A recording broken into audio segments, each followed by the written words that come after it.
Rock candy was invented in 1863. Like the yo-yo, rock candy was originally envisioned as a melee weapon. But in 1903, an enterprising young candy maker by the name of Benito Mussolini discovered the semi-edibility of rock candy, which we continue to enjoy even today. Like all candy, rock candy is made out of the thing it is named after, in this case, rocks. To make rocks, workers first gather logs of wood. This is birch. Birch is used for its superior taste and shelf life. A worker takes a single log and places it onto a lathe, a tool which spins items to cut them to uniform diameters. The bark must be removed before the log is turned into rocks, because if it isn't, it will spoil the flavor. Once the bark is removed, the log goes into a furnace at 1600 degrees Celsius, while this strange man watches from a tiny window. After the log melts, a taste tester collects a sample with a metal spoon. He says this batch is disgusting, so it is thrown away, and all the workers are fired. After realizing that logs can't be made into rocks, workers start a rock candy mine. Rock candy is found deep in the Earth's crust, about 2 miles down.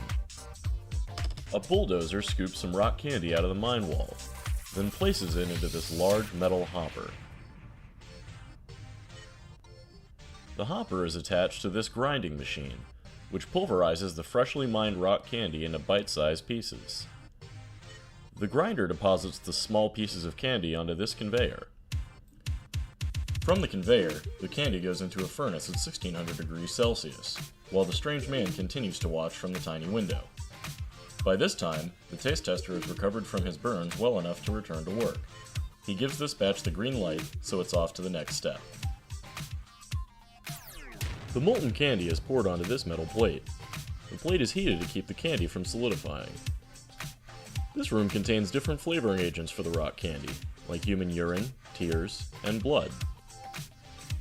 The blood of a problem candy worker is spread onto the candy to add flavor and color. This practice is outlawed in most civilized countries. These two workers hate each other, so he's purposefully coloring his side of the candy green to make her look bad. She is colorblind, so she doesn't notice, but a supervisor catches him and they compromise by painting the middle yellow. They spread highly addictive crack cocaine onto the candy to boost sales.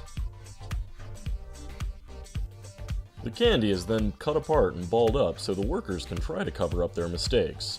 They decide to make an art project. This worker demonstrates his knowledge of basic shapes by creating a triangle. They create stacks of different colors and mush them into one big roll. It looks like a total disaster, so they wrap the roll in a solid red color, hoping nobody will notice. The still hot roll of rock candy is shaped to have a head and neck, and is strangled for its life of misdeeds. The roll is stretched apart into long, thin rods in a process theoretical astrophysicists have termed spaghettification. Workers who are paid virtually nothing cut apart the rods. They pay next to no attention to the size or shape of the candies, and are instead confused and enraged by the designs. This is apparently supposed to be a strawberry. There are other designs too: kiwi fruits, buttholes, and the guy on cans of Pringles. Meanwhile, this worker is dicking around making ice sculptures instead of working. It's very impressive work, but is costing the company money and hurting productivity, so the worker goes into a furnace at 1600 degrees Celsius, as the strange man continues to watch through the tiny window. The taste tester confirms that they finally got this one right, so it's off to the final step: press forming.